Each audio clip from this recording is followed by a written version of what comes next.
ইঁদুর বানাতে পারি না, তোর বাবা করে। এদের বানাতে একটু শিখাও আমাকে। তোমাকে শিখাবো? হ্যাঁ শিখাও। আমি কি করে বানাবো? ইঁদুর আমি বানাতে পারি না তো। বানাতে পারো তো? তাহলে একটা চেষ্টা করো, আমি উঠবো না। নাকি? কি করে বানায়? এই করে নড়ে নড়ে জেলে যায়। নড়ে নড়ে ভেজে যায়। হ্যাঁ এমনিতে সেই করে চিকেন দিয়ে। চিকেন দিয়ে ফ্যান করে। চিকেন দিয়ে ফ্যান করে। চলো চেষ্টা করো। তুমি চেষ্টা করো। আমি তো চেষ্টা করতেই পারছি। তুই কাজ করতেই পারছিস না। আমার জন্য কাম না। দেখ তো দাদা কাছে দেখ তো। এই এনে দাদা কাছে যা, দাদা ইঁদুর বানাতে পারে। আরে পাইলো না, ভালো লাগে। ভালো।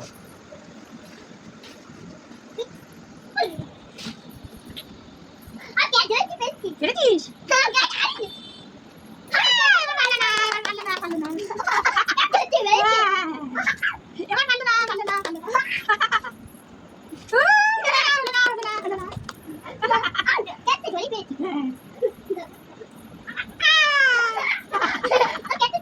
হ্যাঁ